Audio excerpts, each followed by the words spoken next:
বাবা কোন জায়গায় এসেছি রে বাবা, সব চোর ডাকাত বাজে, সব ঢালাময় চোর ডাকাত ফ্যামিলি, আমার সব ছিনতাই হয়ে গেল। কি অবস্থা! আর মেয়ে দেখতে যাচ্ছি তো যাচ্ছি, পাড়া শেষ হয় না। কি হাবেতে দেশ রে বাবা, কত সুন্দর মেয়ে বলে তাই যাচ্ছি, নইলে কি যেতাম? মেয়েটা লক্ষ্মী প্রতিমার মতো দেখতে, আমার আবার সুন্দরের প্রতি খুব দুর্বল, তাই আমি যাচ্ছি, নইলে কি যেতাম?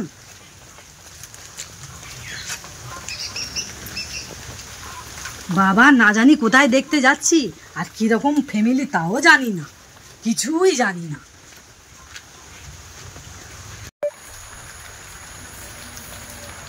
বাবা কি অজপাড়া গায়ে এসে পড়লাম রে বাবা, চারিদিকে শুধু জঙ্গল আর জঙ্গল। আসুন দিদি, আমার সোনা গয়নাগুলো সব ছিনতাই হয়ে গেল। চলো, কি সৌভাগ্য, চলো। বাড়ি আর খুঁজে পাই না, চলো।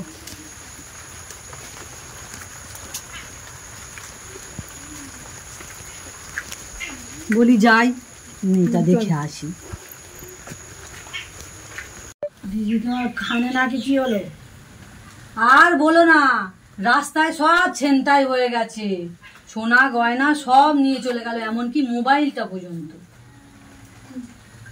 দিদি এবার তোমার মেয়েকে ডাকো। কে আমায়?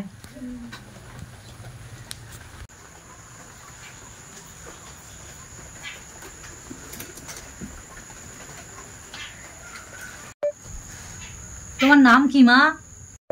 কেয়া নস্কর। একটু জোরে বলো। কেয়া নস্কর। বা খুব সুন্দর। তা আপনার মেয়ে সব কাজ জানে তো? হ্যাঁ, সব কাজ জানে। সব কাজ জানে? বাহ বাহ বাহ। মা তুমি এবার এসো।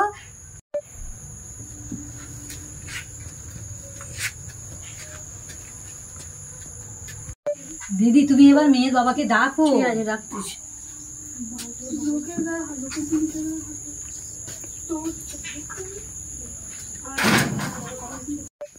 কই দাদা তাড়াতাড়ি আসুন, তাড়াতাড়ি আসুন, আমার আবার ফিরতে হবে, দেরি হয়ে যাচ্ছে। আসুন আসুন আসুন আসুন, বসুন। হ্যাঁ বলুন। আপনার মেয়েকে তো খুব পছন্দ, আপনি না আমার সব ছিনতাই করে নিলেন। হায় হায় হায় হায় হায়, আমি কি বাড়ির মেয়ে দেখতে এসেছি দেখো, আপনি এই চুরি ছিনতাই ডাকাতি করেন, আপনার মেয়ের সঙ্গে আমার ছেলের বিয়ে দেবো? আরে আরে দিদি তুমি ভুল বোঝো না, তুমি ভুল বোঝো না। আসলে বুঝতেই তো পারছো, গ্রামেতে থাকি, খাওয়া দাওয়া হয় না ঠিক মতো, কি করব, কোনো কাজকর্ম পাই না, তাই এইসব করতে হচ্ছে, এইসব করি, আর কি করবো। আপনি কি করে ভাবলেন যে আপনার মেয়েকে আমি বিয়ে দিয়ে নিয়ে যাব? না না দিদি তুমি ওরকম রাগ করো না, রাগ করো না, আমার মেয়ের বিয়েটা তুমি এরকম ভাবে ভেঙে দিও না। আমি আমি সব গয়না ফেরত দেবো, সব গয়না ফেরত দেবো।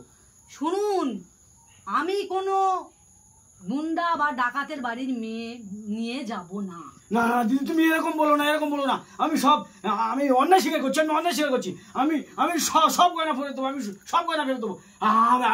আমি ইচ্ছা করে কিছু করিনি, কি করবো বলো, এমন একটা জায়গায় বাস করি, একটা কাজকর্ম কিছু নেই, আর খেতে পাই না, দিনের পর দিন কত শুয়ে থাকবো, তাই এই লাইনে লাভতে আমি বাধ্য হয়েছি। দিদি দিদি তুমি আমার মেয়ের বিয়েটা এরকম ভাবে ভেঙে দিও না, আমার সব শেষ হয়ে যাবে, আমার এই একটাই মাত্র মেয়ে, বিয়েটা ভেঙে গেলে আমার সব শেষ হয়ে যাবে। তুমি বলো যে এই বিয়েটা তুমি রাখছো, বলো এই বিয়েটা হবে? না দাদা, এ বিয়ে কখনো হবে না। আরে না না দিদি তুমি এরকম বলো না, এরকম বলো না।